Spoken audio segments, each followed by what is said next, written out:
করতে পারছি না, আমি মানতে পারছি না মম, এটা তোমায় বুঝতে হবে।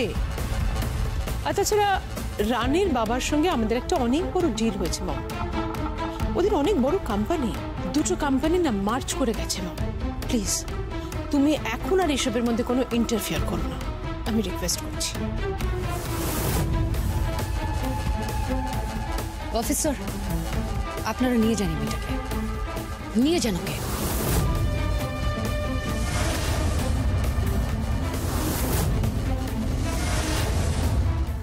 চলুন চলুন, আপনি আমার কথাটা শুনুন, আমার কথাটা শুনুন। আমি আপনাদের সব টাকা ফেরত দিয়ে দেবো, আমি বলছি আপনাদের সমস্ত টাকা আমি ফেরত দিয়ে দেবো। মা মা মা আমি তোমার কাছে হাত জোড় করছি। মা মা ষোলোকে ছেড়ে দাও, মা ষোলোকে ছেড়ে দাও। মা ষোলো কিচ্ছু করেনি, এটা অন্যায় হচ্ছে মা, ও কিচ্ছু করেনি, ওকে ফাঁসানো হচ্ছে। ফাঁসানো হচ্ছে কোথায়? টাকা মারলো আমাদের আর ওকে ফাঁসানো হচ্ছে, এটা কি বলছেন সার্থক বাবু? আপনি চুপ করুন। মা মা ষোলোকে ছেড়ে দাও মা। চলুন চলুন আপনি, না না চলুন সার্থক বাবু।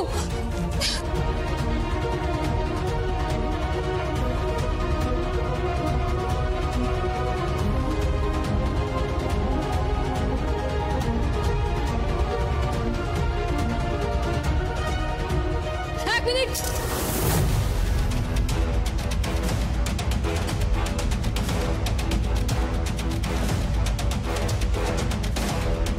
এটা একটা জুয়া। তুমিও দান দিয়েছিলে, আমিও দান দিয়েছিলাম। কে পাবে? সার্থককে। উইন করলাম আমি।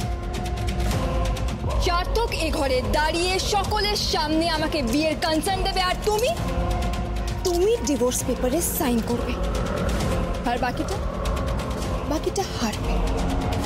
এমনিতে আমার স্বামীর অধিকার আমি ছাড়বো না, তার জন্য আমাকে যা করতে হয় আমি সব করব, সব করব।